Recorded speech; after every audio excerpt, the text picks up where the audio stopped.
¿Cuántas versiones puede tener una misma historia y qué tan cerca están de la realidad de cada una de ellas? ¿A quién elegimos creer cuando escuchamos alguna versión? ¿Qué factores influyen en las personas al elegir una versión? Hoy, en el Club del Misterio entraremos a hablar de una historia ocurrida durante la dictadura militar en Argentina el 16 de septiembre de 1976, conocida como la Noche de los Lápices. Bueno, en cuanto al contexto histórico que se da en Argentina, específicamente en Ciudad de La Plata, vamos a tratar ciertos puntos, ya que pues para dar un contexto histórico. Todo empieza cuando está en el poder Julio Domingo de Perón, lleva ya 3 mandatos, en su primer mandato todo muy bien, y al último ya empieza a ser muy malo. En ese último momento de gobierno se da el fallecimiento de este señor y el 1 de julio de 1974 ahí entra al gobierno su esposa María Estela Martínez de Perón y pues pasa algo muy peculiar en Ciudad de La Plata, en Argentina, porque pues la gente cuando no está de acuerdo con el poder convoca a un golpe de estado, pues a manifestar esa inconformidad con lo que se venía tratando en el gobierno. Hasta el 24 de marzo del mismo año es que se da el golpe de estado mediante las fuerzas militares y pues todo es un caos en ese momento, ya que empiezan a haber muchos asesinatos y a todos los que se consideraban traidores o peronistas. En este caso mueren más de 30.000 personas. Incluso mataban, eran asesinados a los que no necesariamente tenían que llevar una corriente política de izquierda o derecha, simplemente con que pertenecieran a esas listas de los régimen, lo mataban. Recordemos que en ese momento entra Videla a hacer su mandato, por eso es que ocurre este tipo de hechos en los cuales cualquier persona que esté en contra de su forma de pensar va a ser secuestrado, torturado, amenazado de muerte con el fin de no amenazar digamos, este régimen que actualmente en este momento se va a manejar. ¿Qué hace Videla? Videla va a generar, bueno, primero su mandato empieza el 29 de marzo de 1976 y va a crear leyes que van a afectar al país, como cuáles: interrumpir las funciones del Congreso Nacional, va a prohibir partidos políticos que estén en contra de ellos, va a destruir los miembros de la Corte Suprema, va a crear su propia corte de abogados y va a suspender las leyes de derechos de organizaciones que van a proteger al país. También este mismo sujeto con más personas a crear centros clandestinos para agarrar a las personas y torturarlas. Por eso es que ¿por qué comienza todo? Es porque realmente, bueno, aparte de toda la cantidad de cosas que hizo, malas para el país, va a eliminar el boleto estudiantil, ya que supone que este boleto lo que va a permitir al estudiante es tanto garantizar la educación por personas que no pueden pagarla, como también el transporte público. Bueno. Aquí entra una pregunta importante: ¿quién es Pablo Díaz? ¿Quién es Pablo Díaz? Bueno, Pablo Díaz es uno de los sobrevivientes y se creía que era el único sobreviviente, por eso digamos aquí entramos en contexto ya con la película que se llama La Noche de los Lápices, dándole ese reconocimiento a esta tortura que se vivió dentro de esta dictadura. Entonces él se considera como el único sobreviviente y empieza a narrar todos esos hechos que pasan en esos días, donde ellos los secuestran, los torturan, pero hay algo importante y es cómo él va narrando esos hechos, en qué se basaron realmente. Entonces, y es que cabe aclarar que no es que pongamos en tela de juicio realmente lo que pasó con Pablo Díaz, ni que tampoco dudemos de la verdad de ellos, porque realmente nadie puede decir lo que pasó, simplemente los que sobrevivieron, tanto Pablo Díaz como las otras 3 personas, sino más bien es que si hay más sobrevivientes no sea el único que hable realmente, porque puede ser que estén siempre buscando el favor y no, obviamente lo que ocurrió no es totalmente bárbaro, porque realmente no son los únicos que sufrieron, sino muchísima gente sufrió y lo que se habla ya es terrible, pero siempre va a haber muchas aristas con respecto al tema. Realmente quiénes eran y quién era él y por qué a él, por qué de tantos estudiantes solamente ellos 10, por qué Pablo Díaz quedó vivo. Eso es lo que tocaría también ponerse a pensar. Bueno, entre los 30.000 personas que nombramos anteriormente, que desgraciadamente perdieron la vida, fueron desaparecidos o alcanzaron a sobrevivir, hay 10 que son la cara de este hecho, que son Francisco López Montaner, María Clara Socini, María Claudia Falcone, Claudio de Hacha, Alberto Racero, Horacio Húngaro, Pablo Díaz, Patricia Miranda, Gustavo Calotti y Emilce Moler. Los que sobrevivieron de los 10 son Pablo Díaz, Patricia Miranda, Gustavo Calotti y Emilce Moler. Bueno, hablando de Pablo Díaz, es una vertiente más de los hechos que existen, que en este caso es la película, y se basó en sus relatos.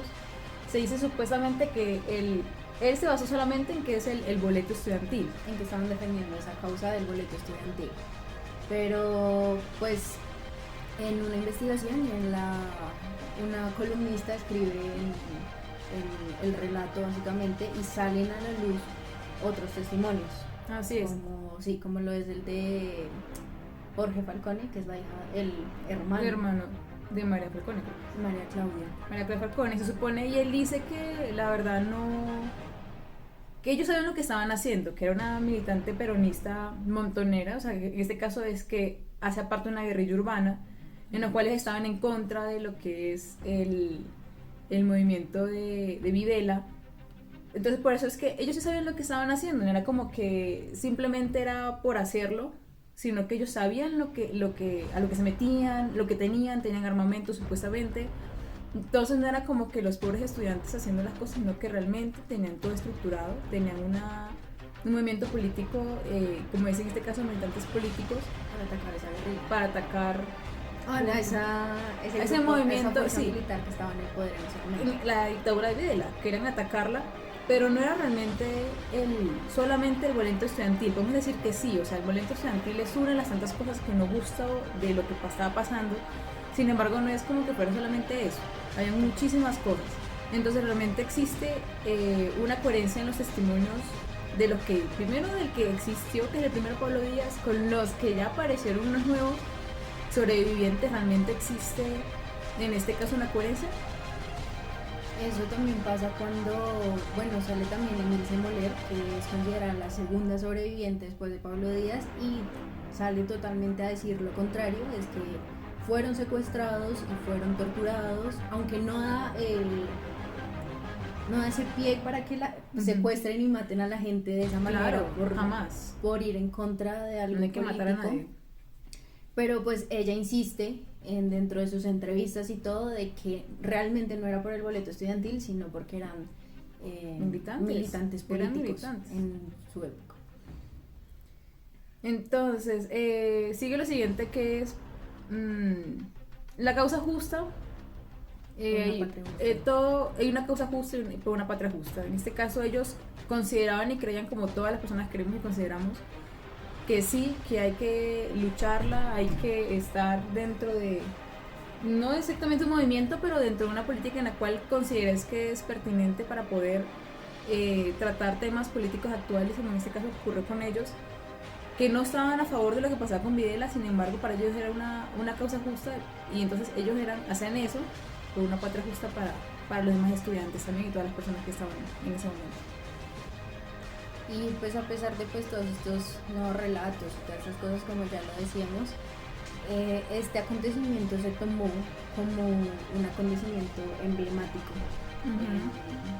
digamos en Latinoamérica en general, en Argentina, que ahora se enseña y se pasa de generación en generación como una especie de algo emblemático, como ya lo dije, pero solo nos muestran esa cara de estaban defendiendo el derecho, que es lo más importante. Claro, porque la gente estaría siempre a favor del estudiante. En el caso de decir, ¿a quién le creo realmente el hecho? Pues al estudiante. Dios mío, si no hicieron nada, obviamente, aunque hicieran algo, no tienen por qué matar a nadie. Estamos aclarándolo mucho eso. Realmente el hecho es que tampoco, no eran personas que no supieran, realmente sí sabían, y eso es que también toca entender que ellos también estaban armados y estaban estructurados con muchas cosas. Entonces no hay que tampoco dejar de lado eso. No son niños, o sea, en este caso sí son menores de edad, pero lo que hacían no eran de niños. Entonces, como todo, no hay que ir en contra de la maldad y la crueldad, Sin embargo, en la realidad de los hechos, pero no hay que ser un poco imparcial en esto, no hay que tratar que uno es bueno, otro es malo. Sin embargo, intentar escuchar todas las versiones y que dentro de eso sea la mejor. Bueno, ahora digamos que para entrar un poquito más, lo vamos a trasladar aquí a lo que pasa en Colombia, lo que pasó, digamos, hace un año con las marchas y todo, cómo ven los estudiantes, las otras personas como vándalos, como guerrilleros por estar protestando frente a... Exactamente, o sea, se recuerda a estos estudiantes como los defensores de la patria, del desvalido, del que no tiene los derechos tanto como nosotros, no todos tenemos los mismos derechos, por eso es el voto estudiantil y muchas cosas que estaban pasando.